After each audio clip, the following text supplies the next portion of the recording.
Tenemos Sí, puntualidad sí. inglesa y son las 12 en punto de la mañana. Así es que veo, estáis casi todos los inscritos incorporados, así es que vamos a ir iniciando este nuevo café virtual, en el que bueno, os queremos dar los buenos días y lógicamente las gracias porque sois muy fieles. Y bueno, en el café de hoy trataremos de manera muy práctica el desarrollo de equipos y sus competencias. En estos cafés y desde hace ya pues unos 6 meses tratamos, como sabéis, temas de Sí. relevancia para recursos humanos y, lógicamente también para dirección general, con el hilo conductor siempre de esa recuperación bueno, y de la adaptación a un entorno pues más cambiante que nunca y lógicamente siempre con un marco de mejora de productividad. Eso es fundamental, que siempre esté en el centro, ¿no? Como venimos haciendo hasta la fecha, os hacemos reflexionar y os daremos consejos prácticos, ¿no? Y todo esto en el tiempo que solemos dedicar a un café, que es de 20 minutos más unos 10 minutos de despedida bueno, de hasta la próxima, ¿no? Mm. El éxito de los cafés nos ha llevado no solo a esta continuidad, sino que nos ha llevado a una serie de conversaciones muy interesantes que no se ven aquí y por esa razón hemos creído interesante hablar de nuevo de desarrollo. Lo Sí. hicimos ya en el pasado con Ángela Martins, ¿verdad? Que bueno, que nos habló del cambio que ha habido en cuanto a las competencias más demandadas, que en la actualidad son la plasticidad y la agilidad. Y también hablamos con Baña Ivos, nuestra compañera manager de selección de International, del talento ágil, de las distintas acciones para reaccionar a tiempo y de la selección, lógicamente, como un acelerador eh, para conseguir ese desarrollo, ¿no? Sí. Nos han comentado en varias conversaciones que los planes de desarrollo que estaban en marcha pues no están teniendo tanto éxito, ¿no? Y que ahora cuesta mucho más. Entonces, Alfonso, ¿cómo hacemos? ¿Cómo desarrollamos ahora los equipos en estos tiempos tan volátiles, tan cambiantes? Es lo que se Mm. dice la paradoja del desarrollo, ¿no? Que ahora lo necesitamos más rápido y muchas empresas están en esas dificultades, ¿no? Para conseguir hacer formaciones que sean efectivas, que sean ágiles, que sean todo esto que hemos comentado, ¿no? Y sobre Sí. todo efectivas. Bueno, a ver, en primer lugar, me alegro mucho de que vengas por estos cafés, Leandro, que ya sabes que de vez en cuando me gusta que vengas a poner un poco de orden y a ayudarnos con ideas y con mucho de esos feedback que tú recibes en las múltiples conversaciones, ¿no? En segundo lugar, alguien me estaba puntualizando que no estás compartiendo la pantalla. Perdón, y ahora ya sí que estamos compartiendo la pantalla que es importante para, para que os podáis llevar la experiencia completa del café. Tercero, lo que comentas. Hemos hablado ya de desarrollo, es cierto, es decir, es un tema tan importante que le habíamos dedicado ya 2 cafés. El primero que dices fue allá por el mes de mayo, fíjate que hace prácticamente 6 meses, mayo-junio, y era una reacción a aquello que se estaba viviendo en la situación actual. ¿Qué es lo que estaban buscando las empresas ya con más insistencia desde un punto de vista de competencias nuevas, ¿no? Y hace no demasiado tiempo, efectivamente, estábamos hablando de ese talento ágil, pero me gusta ese tema que dice la pantalla, que es cafés que generan nuevos cafés, ¿no? Cuando iniciamos estas sesiones, bueno, esto es como lo de las bodas que generan otras bodas, ¿no? Pues básicamente la misma historia, ¿no? ¿Por qué me gusta? Porque al final lo que nosotros intentamos en estos cafés es que puedan ser lo más relevantes posibles a la situación actual. ¿Que el desarrollo es un tema importante para una empresa? Por supuesto, claro, pero también lo era hace 2 años y 3 y 5. La cuestión es, ¿qué pasa con el desarrollo ahora? ¿Es más importante? Y sentimos que sí. Y ahí llega la parte que tú introduces, ¿no? Que es que tenemos una paradoja ahora mismo con respecto al desarrollo y es cada vez es más importante, sin duda. Pues si nuestras organizaciones, fíjate, están revisando sus planes estratégicos o un poco cuál es su enfoque en el mercado o cómo se adaptan a un mercado que es distinto, ¿cómo no va a ser más importante el desarrollo se produzca con eficacia, ¿no? Dentro de esas organizaciones? Pero al mismo tiempo, el feedback que nos llega, el feedback que nos trasladáis, ¿no? Es que es más complejo. Y es fácil de entender por qué es más complejo. Es decir, es más complejo porque estamos trabajando en muchas cosas y es más complejo porque la gente está viviendo unos meses especiales. Entonces, cuando tú y yo hicimos el último café, Leandro, al comienzo de esta nueva etapa después del verano, nuestro mensaje era un poco, oye, ¿qué vamos a hacer aparte de gestionar COVID? ¿Qué vamos a hacer aparte de gestionar positivos, evitarlos, etcétera, etcétera, ¿no? La realidad, ¿cuál ha sido? Que en el último mes la subida de la presión con la situación, vamos a decir, sanitaria, pues ha puesto el foco ahí, ¿no? Y cuando el foco lo pones ahí, resulta que lo pierdes en algunos otros sitios, ¿no? Entonces, ¿queremos desarrollar? Sí. ¿Nos resulta cómodo? No. Ese es un poco el mensaje que nos está llegando de la gente, ¿no? Que los retos actuales son fuertes. Por un lado, desde un punto de vista de la preocupación, el miedo, el estar pendiente en otra cosa de los empleados, y por otro lado, esta imagen con la que seguro que te identificas, ¿no? Es decir, ¿qué profesional de recursos humanos no se está sintiendo un poco como este hombre de la corbata roja, ¿no? Sí, sí, sí. Ahora mismo vemos situaciones de todo tipo, desde luego, y lo que tú dices, es fácil perder ese foco de lo estratégico y quedarse en lo táctico del día a día, ¿no? Sí, sí, sí. Entonces, esa es un poco la cuestión. Entonces, lo que queríamos dedicar unos minutos no es para explicar el porqué del desarrollo, su importancia, es un poco el qué podemos hacer, qué cosas estamos viendo que sí que están dando resultado en organizaciones que están haciendo mucho foco en el área de desarrollo, para que recursos humanos sea ese partner estratégico que ayuda a la organización con ese giro en la estrategia, en el mercado, en el posicionamiento, etcétera, etcétera, ¿no? Entonces, cuando hablamos de por dónde empiezo, una cuestión fundamental es obviamente el entender qué hace a cada puesto de la organización, o a las personas que desempeñan cada puesto de la organización, exitosas. Es decir, ¿qué es lo que tienen esas personas que nos están dando un rendimiento alto? Empecemos por ahí, ¿no? Es decir, empecemos siempre por entender lo que hoy en día es un perfil ideal dentro de esa organización. Y aquí me encuentro empresas que están en una situación muy diferente. Hay algunos que tenían ya bastante bien atado, quiero decir, definido ese perfil, esa combinación de competencias. Fijaros que cuando hablamos de alguien que rinde un rendimiento alto, estamos hablando de una persona que suele tener un buen equilibrio entre unas habilidades y conocimientos técnicos relativos a su trabajo y unas competencias que al final son los comportamientos que demuestran el día a día y que le hacen conseguir sus objetivos, es decir, le hacen tener éxito, ¿no? Entonces, desde un punto de vista competencial, cuando miramos ahí, lo que nos encontramos es algunas competencias generales, es decir, si tú tienes unos valores como organización, de respeto y de trabajo en equipo, ¿qué ocurre? Que casi seguro vas a buscar las competencias de cualquier puesto que incluyan trabajo en equipo, que incluyan respeto, etcétera, porque es algo que te define como organización. Eso sería a nivel digamos, a nivel transversal, para todos los puestos. Pero luego en los puestos específicos, si yo estoy hablando de un comercial que visita clientes, estoy buscando una serie de competencias. Si yo estoy hablando de una persona que lo que se asegura es de controlar el riesgo financiero de mi organización, estoy hablando de unos perfiles competenciales realmente diferentes, ¿no? Entonces, dentro de una lista de competencias, lo que intento hacer es entender con cuáles me quedo. Pocas e importantes. Y dentro de esas pocas e importantes, ¿cuál es el nivel de competencia alto, bajo, medio que realmente quiero tener, ¿no? Entonces, ese es un primer ejercicio que cualquier empresa tiene que hacer para saber qué es lo que tiene que desarrollar, ¿no? Porque tenemos que poner mucho foco en ese tipo de acciones.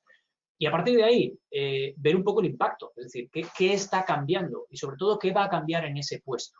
Porque si yo estoy girando como organización, igual me encuentro con que esa persona que trabaja en un centro de llamadas se va a encontrar con otra serie de requisitos diferentes por parte de los clientes, y si me encuentro pues en fin, con una persona cuyo puesto en la organización o cuya organización es más o menos estable, pues igual ese cambio no es tan grande en los próximos meses, ¿no? Entonces tiene que haber una adaptación. ¿Cambian todos los puestos? No, no necesariamente. Es más, ni siquiera en una organización que cambia mucho. Es decir, ahora mismo nos encontramos con una organización que dice, he dejado de vender tanto al sector turismo, porque el sector turismo, desafortunadamente, le tenemos que dejar descansar. Entonces, necesito vender a un sector nuevo. ¿Qué tengo que cambiar ahí? Pues a ver, la gente que me hace producto sí que tiene que cambiar, porque tiene que entender mucho más los sectores nuevos. La gente como tú, de un perfil comercial, de una relación con el cliente, tenéis que cambiar, Sí, sí, obviamente, ¿no? sí, sí. Ahora, dentro de esa misma empresa, antes de que me cuentes tu propio ejemplo, ¿tiene que cambiar, por ejemplo, una persona que esté, digamos, en un puesto de back office, cuya situación sigue siendo más o menos la misma? Probablemente no. Esa situación competencial no es urgente actualizarla. Aunque, por cierto, en algunas otras empresas en las que están en un proceso de digitalización muy fuerte, esas personas de back office sí que tienen que cambiar. Por eso digo, cada empresa es diferente, pero tu pregunta es muy buena. No todos los puestos cambian igual en cada organización desde un punto de vista de revisión competencial. ¿Y cómo defino el perfil ideal? Porque hay organizaciones que han pasado meses definiendo esos perfiles ideales que lógicamente han cambiado. Eh, ¿Cómo sé qué desarrollar? ¿Cómo se detecta qué desarrollar y cómo adaptar ese perfil que ha cambiado conforme a lo que teníamos en un papel previo? Bueno, si este ejercicio no lo hemos hecho nunca, a veces hay una opción que simplemente es hacer una especie de ingeniería inversa, ¿no? Es decir, yo tengo una serie de trabajadores que dices, estos son los que yo quiero. Si yo pudiese clonar, yo te clonaría a ti. Es decir, si yo pudiese clonar a alguien en determinado puesto, etcétera, estas son las personas. ¿Por qué? Insisto, por esa combinación. Saben lo que tienen que saber, se aseguran que siguen manteniendo ese conocimiento técnico para poder tener esa habilidad, pero sobre todo lo que tienen es unas actitudes, es decir, demuestran unos comportamientos muy buenos. Cuando hablo de ingeniería inversa, ¿qué hago? Entendamos, analicemos a esas personas. ¿En qué son fuertes? A veces podemos hacer una serie de test, podemos hacer una serie sí, existen bastantes maneras de poder determinar desde un punto de vista competencial cuál es el nivel de esas personas en determinadas competencias. Si yo miro el perfil de esas personas, puedo llegar a extrapolar, es decir, a extraer un poco una conclusión de decir, pues esto es exactamente lo que tengo que buscar. Si ese ejercicio no lo hemos hecho, hagámoslo, porque realmente es muy útil, ¿no? Entonces, analizar esto es algo que a veces se hace en procesos de selección, es algo que se hace cuando estamos mirando a incorporar a una persona de fuera. Pero no siempre estamos Habitualmente, analizando sí. a la gente que tenemos dentro, ¿verdad? Así es que hacemos un análisis de los puestos, selección de competencias y niveles, y luego vemos qué talento tenemos dentro y qué habilidades tiene, ¿verdad? ¿Qué Claro, competencias porque tiene? la cuestión fundamental ahí es, quiero entender el nivel que tiene cada persona. Es decir, obviamente habrá esas personas que están ahora mismo rindiendo a un mejor nivel, pero también hay unas personas que son importantes en el equipo y quiero entender también cuál es un poco esa diferencia. A partir de ahí, si yo he determinado un perfil ideal, o porque ya lo tenía o haciendo el ejercicio que os acabo de explicar, puedo empezar a decir, cuál es un poco la diferencia entre Juan, María, Luis y el perfil ideal que he definido, ¿no? Porque cuando hablamos de una cuestión de desarrollo, tenemos que hacerla concreta y tenemos que buscar el que sea ese gap. Es decir, Ya. uno de los problemas que tiene la gente es decir, ¿qué desarrollo? No estoy seguro. Bueno, pues como tenemos las balas justas, porque una cosa que prácticamente todos tenemos en común es que los recursos van a ser limitados, asegurémonos de que estamos poniendo el foco en desarrollar aquello que realmente importa. Y más allá bueno, de mi opinión, que lógicamente la tengo porque lo he vivido en mis propias carnes, pero si yo te preguntara qué comportamientos busco cambiar en un vendedor o en un responsable de desarrollo de negocio, ¿cuáles me dirías que deberían ser? En la mayor parte de los casos, interiorizar comportamientos que sabemos hoy tienen un efecto muy positivo en la creación de relaciones duraderas, incluso en avanzar y cerrar oportunidades utilizando medios virtuales. Es decir, el mayor gap que te sueles encontrar ahora mismo es, yo tengo un equipo de vendedores que lo que hacía cada día era subirse al coche. Subirse al coche y visitar a un cliente es su zona de confort. Esa zona de confort les permitió desarrollar competencias muy buenas, muchísimas o casi todas de las cuales son todavía aplicables, que es las que básicamente pues, organizaban mis ventas, ¿no? Es decir, conseguían las ventas de mi empresa. ¿Cómo hoy consigo que esas personas pasen, por un lado, del no, vamos a esperar a que esto cambie porque hay que volver a lo de siempre, porque yo me tengo que volver a subir al coche y tengo que volver a hacer las cosas como siempre, a esto tiene pinta de que no va a cambiar tanto, o por lo menos que hay muchas cosas que se van a quedar, pero sobre todo al entender que hay unas oportunidades fantásticas y ahí llegamos a la clave. y a interiorizar comportamientos que yo hago cada día. Es decir, si yo ya tengo una orientación a resultados y tengo una cierta planificación como competencias fuertes, voy a planificar mi día haciendo otras acciones que antes no hacía, pero que ahora sí tengo que hacer. Entonces, esto, ¿cómo consigo que se convierta en la realidad de un comercial de una semana para otra?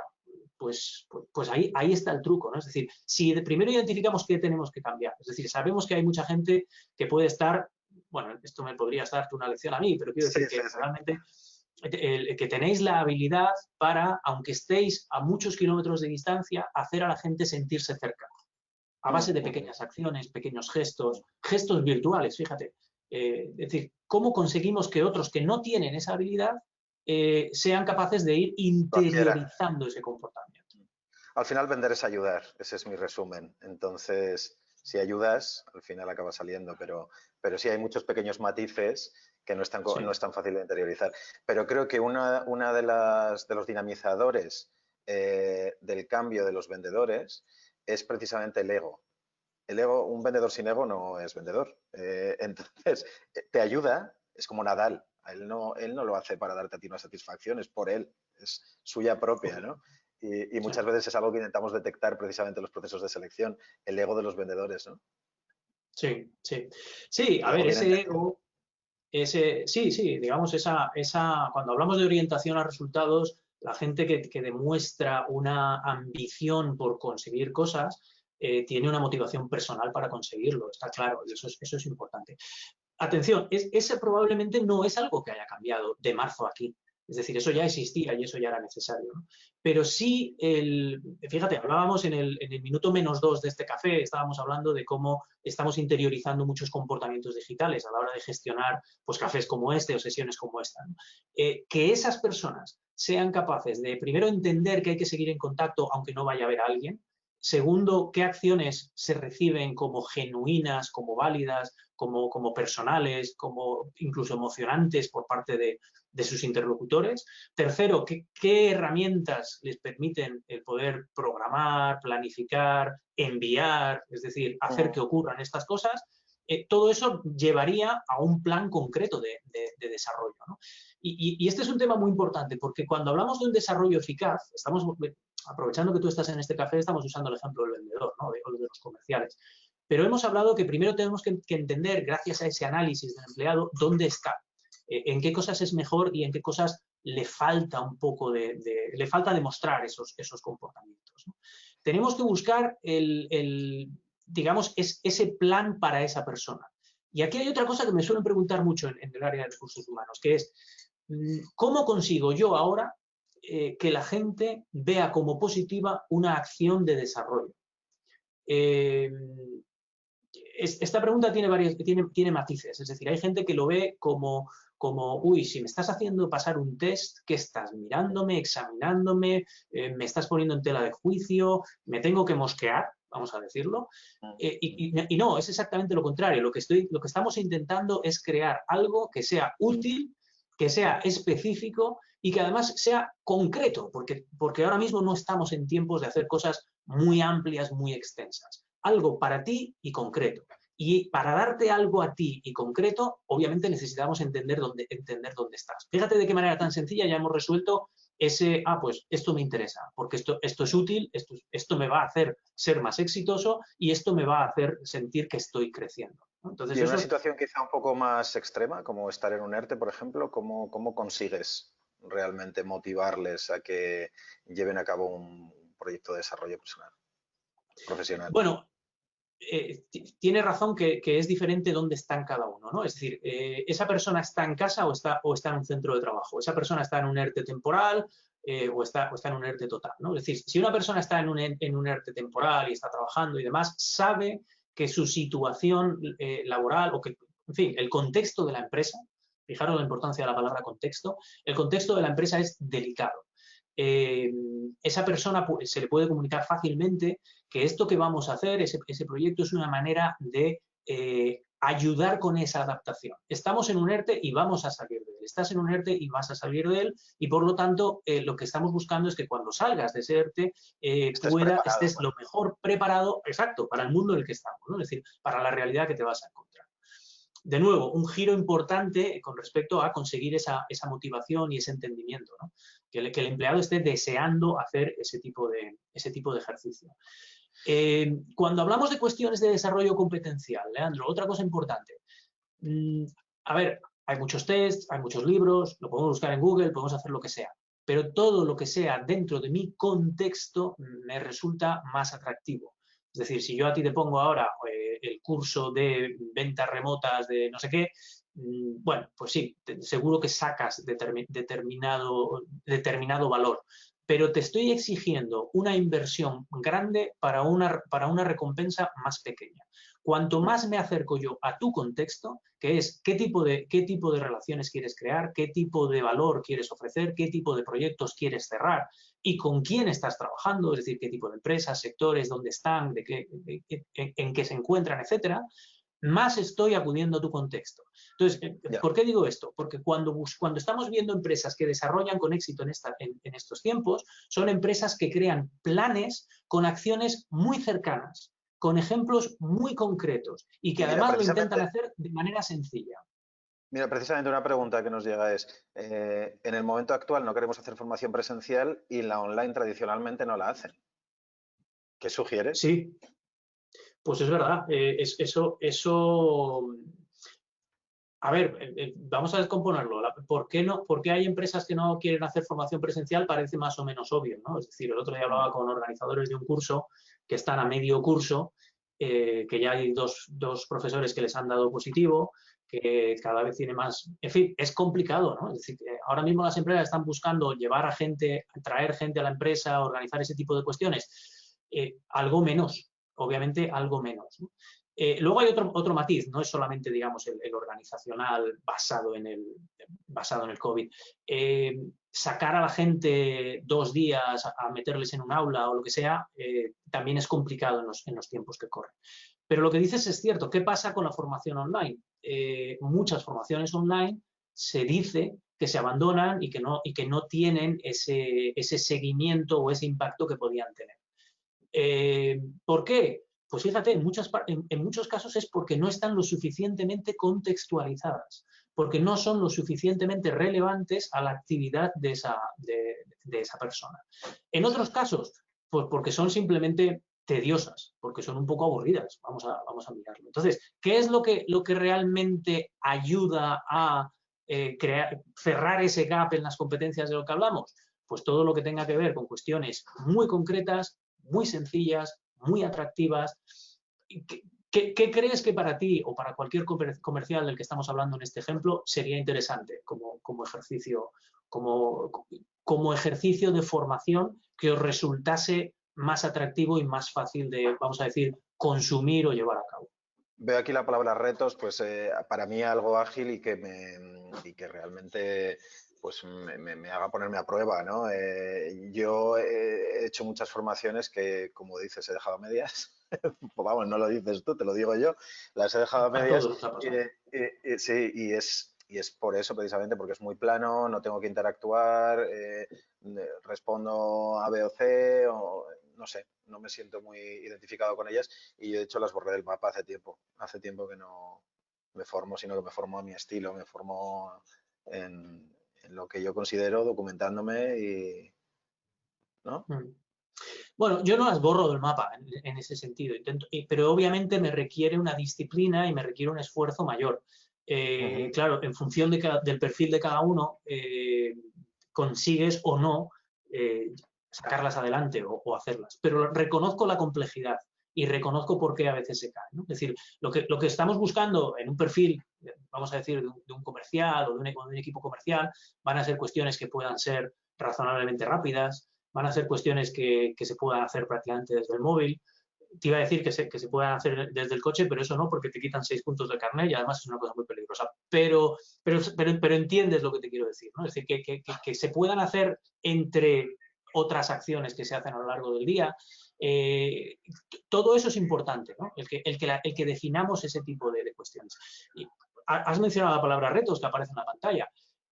Competición, si es que lo has comentado tú antes, ¿no? Es decir, si hablamos de alguien que tiene un perfil que obviamente le gusta esa orientación a resultados, que tiene ese ego bien entendido de yo quiero conseguir, en fin, quiero triunfar, pues igual le apetece también que le entres por ahí, ¿no? Entonces,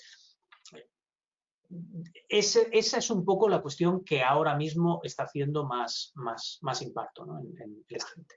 Hay una pregunta que me parece muy retadora para ti, porque dicen, claro, ¿cómo mido hasta dónde desarrollo? Y si desarrollo de más, y si me paso desarrollando, ¿qué pasa? Si te pasas desarrollando... Y si desarrollo de más, es la pregunta. Vale. Bueno, es verdad que hay una cuestión, cuando miramos competencias, sí es importante aclarar que lo ideal, desde un punto de vista de ese perfil ideal al que volvemos, no es necesariamente que tú coges 5 competencias y dices, y estas 5 al grado altísimo, al nivel superior. No, por eso hablaba antes del nivel competencial, suele haber un equilibrio. Entonces, sí que es cierto que hay veces que no nos interesa que una persona o desarrollar en una persona más de una determinada competencia, porque todas las competencias son un poco como los valores, ¿no? Es decir, no como los valores, sino como los rasgos de personalidad en esos test que hacemos. Cualquier característica personal de alguien puede tener un lado positivo y un lado negativo, ¿no? Cuando tú eres bueno en una determinada competencia, te ofrece una serie de ventajas, es decir, ese afán competitivo y orientación a resultados es muy bueno, es utilizado de una buena manera, utilizado de una mala manera puede, pues de alguna manera, comprometer un poco el trabajo en equipo, la armonía, otra serie de cuestiones, ¿no? Entonces, es decir, las competencias tienen matices y no siempre el nivel máximo es lo idóneo o lo que estamos buscando. Ahora bien, cuando tú me preguntas ahora mismo, ¿y si me paso?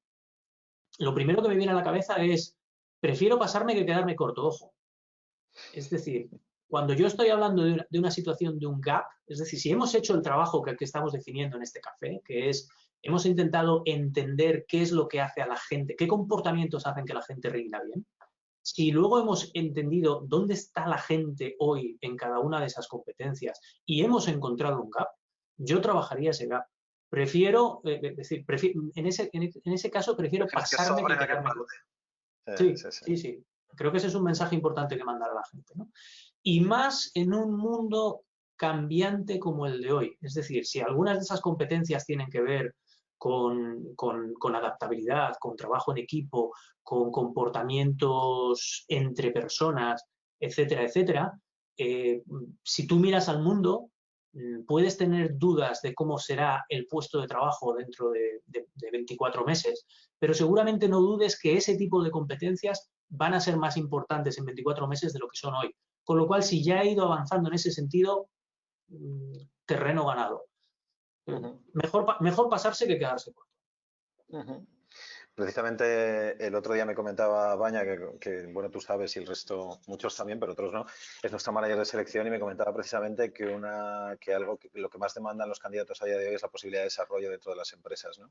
Y entonces cada vez se interesan más por qué programas de desarrollo tienen en marcha y cuáles han tenido en el pasado, ¿no? Entonces, ¿qué les dirías a directores de formación, directores de recursos humanos como consejo en cuanto al desarrollo del talento que tienen dentro? ¿Cuál sería el mensaje para enmarcar un poco este café? Sí, eso vuelve un poco al porqué y estoy completamente de acuerdo. Y obviamente sí, nunca nos olvidemos del porqué. Nunca nos olvidemos que el desarrollo implica motivación y que el desarrollo, por lo tanto, ayuda a crear ese entendimiento y ese compromiso del empleado. Por lo tanto, sí, podemos terminar con esa idea de que el desarrollo es muy importante.